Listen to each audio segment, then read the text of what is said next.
Welcome to the AutoSuccess Executive Spotlight. I'm your host, Brian Ankney. Today, my guest is Nathan from TBF Jupiter. Welcome, Tyler. Thanks, Brian. Thanks for having me. Where'd you come in from today? From Pensacola, Florida. Oh, nice. So you had to bring a jacket. Yes. Yes, it's a little chilly here for us. Yep. Well, thank you for coming in. I'd like to get started with just a little bit about you. Can you tell me a little bit about yourself and the career path that led you to where you are today? Yeah, absolutely. So I started for a warranty company way back in 1995. It was a small company. Mm-hmm. They had about 46 dealerships, and they needed an outside rep, and I was their rep, and I had to learn warranty claims at that time. And I learned a lot from a mentor that he was a fixed ops director for, matter of fact, he had been trained by Ford, and he was a fixed ops director for many years. And taught me basically everything I learned about service and parts from John. Yeah. Cool. Well, I want to get started with what is warranty administration. Let's start kind of at an elemental level there. Like what is it? Well, warranty processing, of course, is we're here to do warranty administration for the dealerships. A lot of times dealers or people who are unaware of what we do will confuse us with supplying warranties and those pesky phone calls that everybody gets, trying to sell you warranties.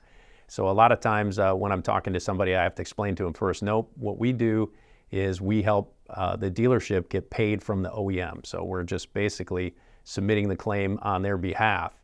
And what makes us so our business model is most like H&R Block, even though we don't have anything to do with taxes. For the same reason that you would hire H&R Block to help you with your taxes, the dealership would hire us to improve their warranty administration. Cool. Well, I mean, traditionally dealerships would have a person in-house that would do that. What would inspire a dealership to outsource that to a company like yours? Well, for the same reasons I was just talking about with a tax consultant. You're hoping that tax consultant, one, is they're going to make the job a lot easier for you. It's going to take a lot of strain and pressure off the dealership and their management. Mm-hmm. Plus, of course, if you're paying a tax consultant who knows the tax code in and out, they're going to get you paid better than what you would normally get paid. And finally, you're hoping that if you hire somebody, they're going to give you good advice. So should you ever be audited, you're going to keep the money. And those are the exact same reasons that dealerships hire us. We're here to get you paid to the fullest, make it easy on your team and your staff so they can focus on more profitable things, and also to protect you from audit. Our folks are very knowledgeable and experienced, and that makes a big difference. Well, I'm sold. So effectively, what you're doing is you're making it easier for them to get paid for their warranty work. You're making it, maybe they will get paid more for their warranty work, and you're protecting them from the potential of an audit and having to pay that money back. Yes, sir. Yep. So it sounds wonderful. How does it work? First off, we make it as simple as possible for the dealership, and that's key because the service departments are actually a very complicated business model in itself. There's a lot of difficulty in running a profitable shop. There's a lot of places that you can lose money. And so management really should be focused on the things that really need to drive service. Mm-hmm. And, that's, properly loading the shop, having the skilled mechanics. Nowadays, it's a fight for every dealership to get skilled mechanics.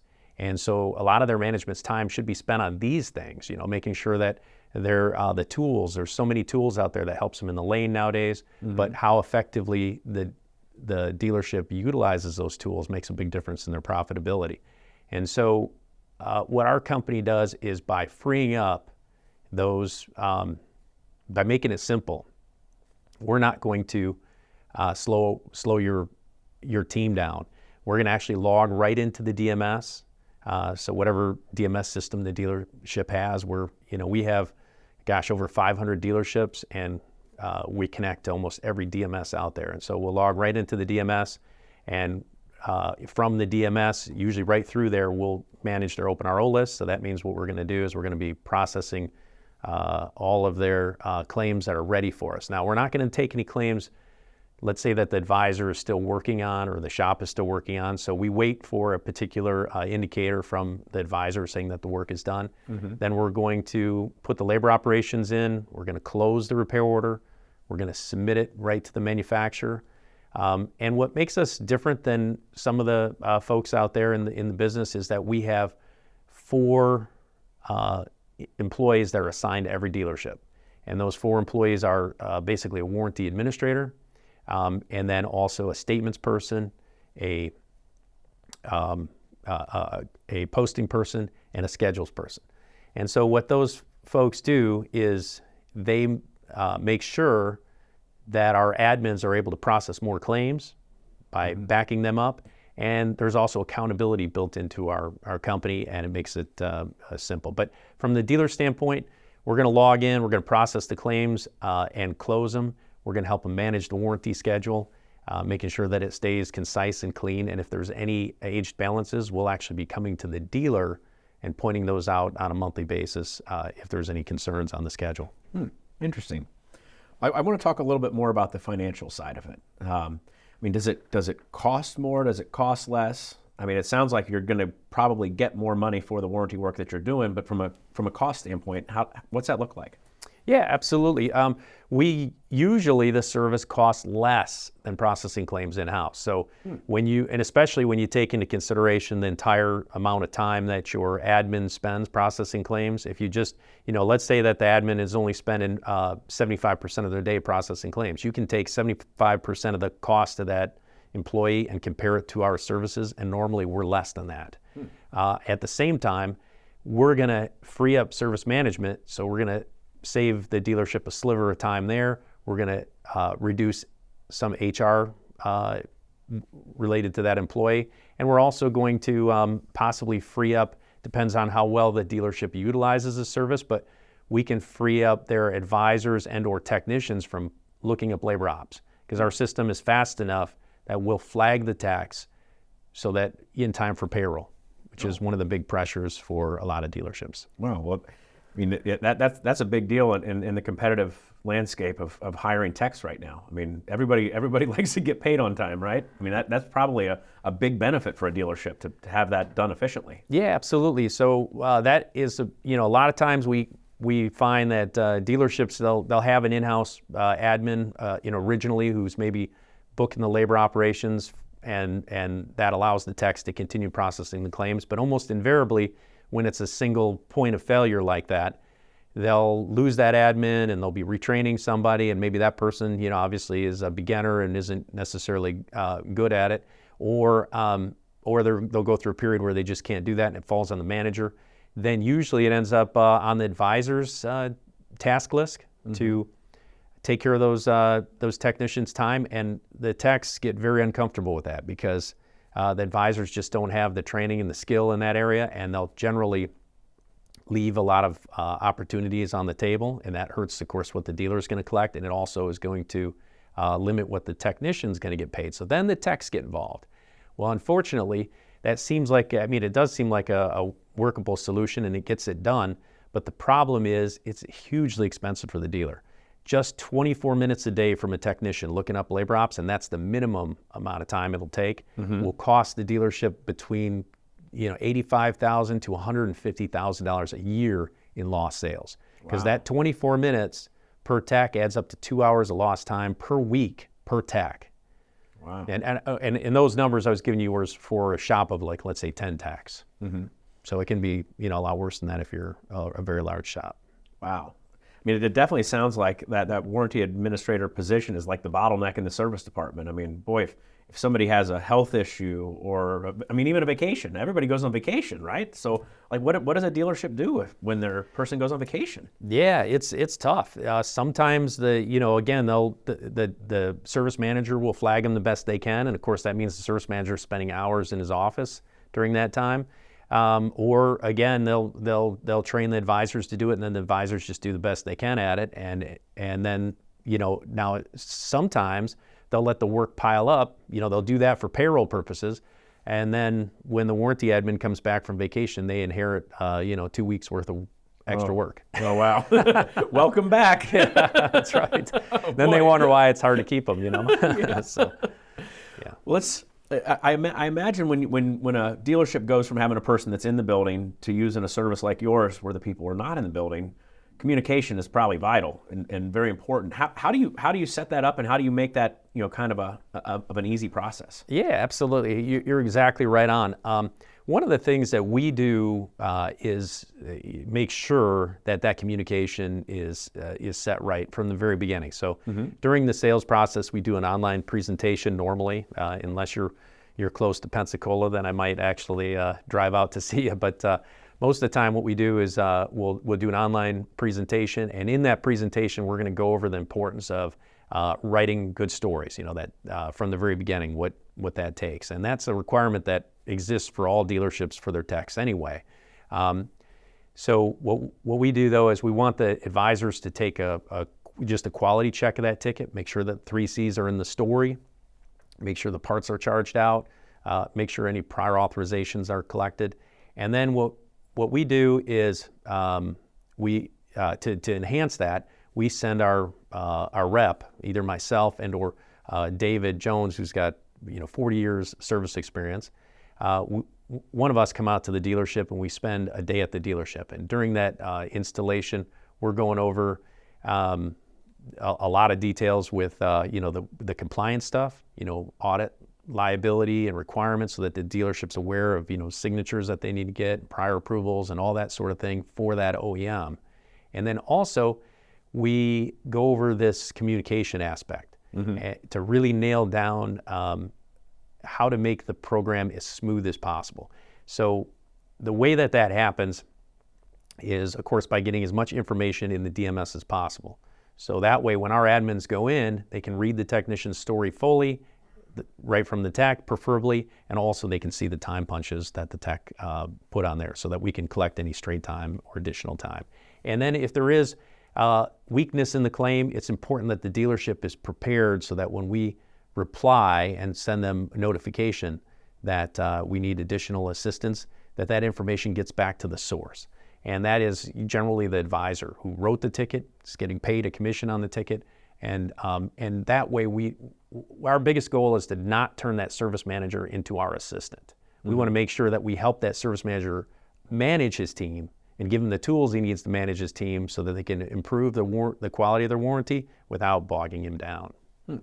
So your team will reach out directly to that service writer and help to coach them to produce better tickets. Yes, sir. So we're going to email directly to, generally we send an email directly to that advisor who wrote the ticket, and then we're going to CC the manager. And in most DMSs, we're able to flag it in the DMS, also put information in the DMS. That way, if the advisor's busy and hasn't had a chance to look at his emails, he'll be able to look right in the DMS and see that information is requested and be able to reply directly to us. We've touched on some of the roles in the service department, but when a dealership moves from having an in-house person to using a service like yours, what other employees does it impact in the dealership? Who does it make their job easier? Who does it make their job harder? Or how does it impact others? Well, the big thing is the service manager doesn't have to oversee and train and look into rejects, and we're there to guide and help them and free them up. And one of the things, on our website, we have a little article about the 80-20 rule and how important our time is. All of us are equal in that regard. We all only have, so many hours in a day.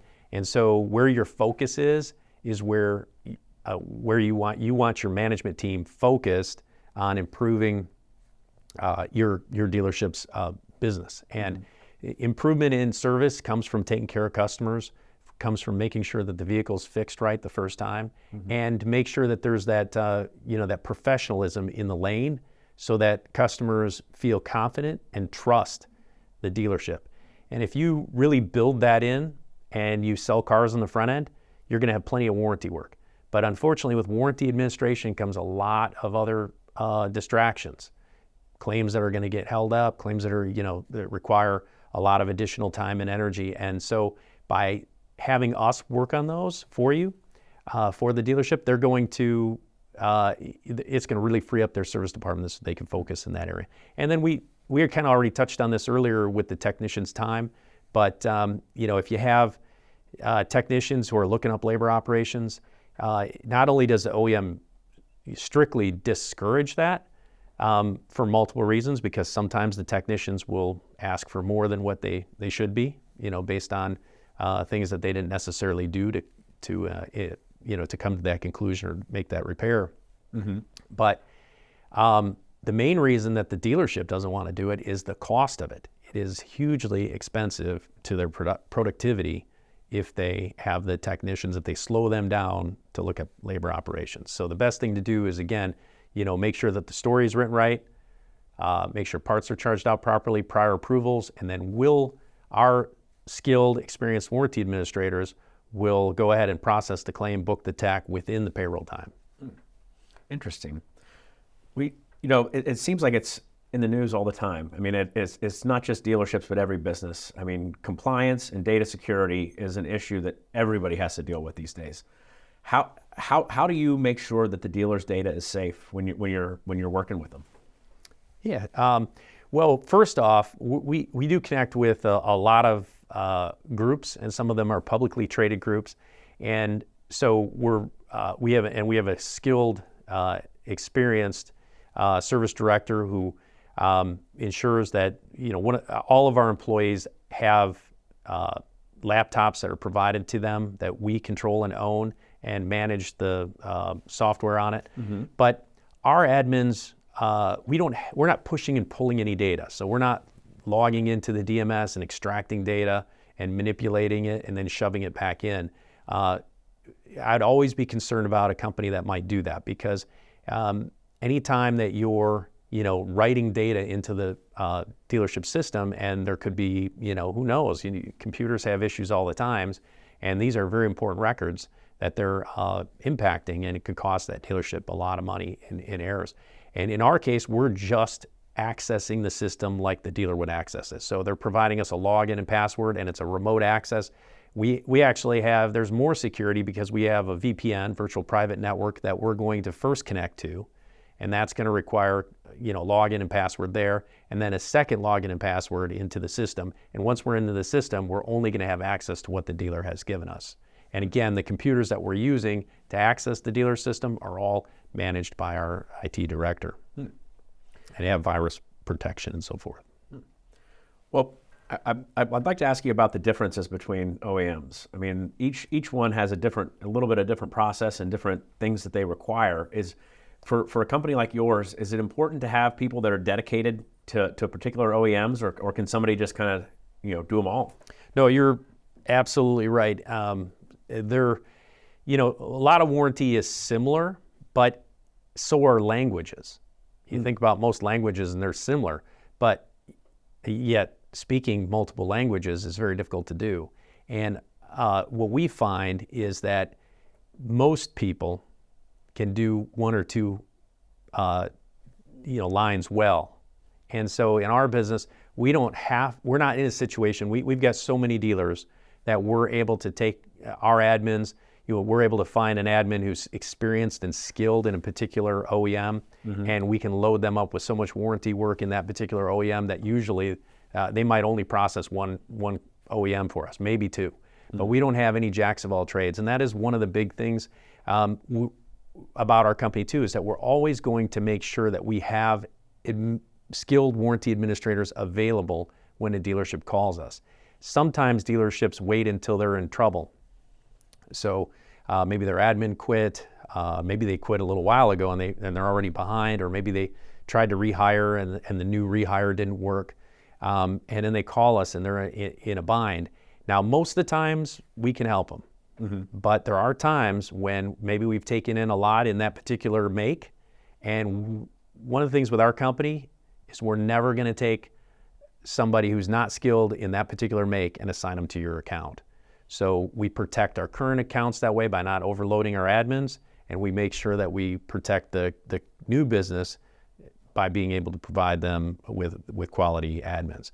So my recommendation to all dealerships is that if you think that you're having some sort of issue in warranty, you should react before you find yourself in an emergency, because the best company isn't going to just take that work in and give it to whoever. We're going to make sure that we're going to take care of you. So that means call us, and there are times where we might take up to 90 days to get an account in. So if a dealership knows that their person is going to retire, in March, they should be on the phone with you today. Absolutely, yeah. I mean, it's like it could be 90 days. Is that enough time, or is it something that you maybe would plan for 6 months in advance? Like, what's the best scenario? Well, we just had an agreement. A dealership needed some help. Matter of fact, yesterday I got the agreement, and we're going to be setting them up next Wednesday and starting next Thursday. Oh, so wow. it can move very, very quickly. So I don't want you to think that it can't. But had we been locked up in that OEM, it could take up to 90 days. Oh, wow. Yeah. So it's definitely something that if you can plan for, you should plan for. Correct. Yeah. Like I said, most of the time we can get them in, but there are times there are times when we're not able to take it, even if it's a group and we do a lot of business with them. Sometimes we're not able to take that particular line until we're ready to take it. Like I said, yeah, you definitely want to do a good job. So yeah, that makes sense. Tyler, I really appreciate you taking the time to join us today. Is there anything more you'd like to share with our audience? Well, we've been around for a very long time, since 1987, and Scott Brown is our founder and owner, and he started in a Honda dealership in Massachusetts as a parts counter guy. And it's one of those neat American stories, because Scott became a service. He became a technician first. He was a light mechanic. And then he moved on to being a service advisor, and there he became their warranty administrator at that same Honda store, became assistant manager there. And then he says he took a step backwards because he moved from Massachusetts to Southern California, took a job as a warranty admin at a large Honda dealership there. Mm-hmm. And the Honda rep, though, was so impressed by him, he said, "You should work for Honda." And so he applied to Honda, and they hired him and made him a national auditor. So Scott traveled around the country for a while doing audits, and then he took a job as a Nissan service director and started helping Honda dealerships in the evening hours. And then it got to where he wasn't getting enough sleep. Oh. So he quit his day job, and now here, 36 years later, we've got over 500 dealerships, over 150 employees. So we're all over the country, and it's pretty amazing. Wow. And Scott still does warranty claims. He is a trooper. He still heads up our Honda department, trains Honda admins, processes claims. And then Kristen Toon, our vice president, she's amazing. She handles so much of our day-to-day operations, and just really takes care of our customers, makes sure that customer service and so forth is happening, and that all of our employees are. And she oversees the hiring. It's amazing, everything she does. And she still processes GM claims. So wow. Sounds like claims processing is in your guys' blood. You got it. So. Well, thank you for coming. I appreciate it. Thank you. And thank you for taking the time to join us for this AutoSuccess Executive Spotlight. I'm your host, Brian Ankney. Today, my guest has been Tyler Nathan from TBF Jupiter. We hope to see you again on a future episode. This one's Over the Curb and Burning Gas.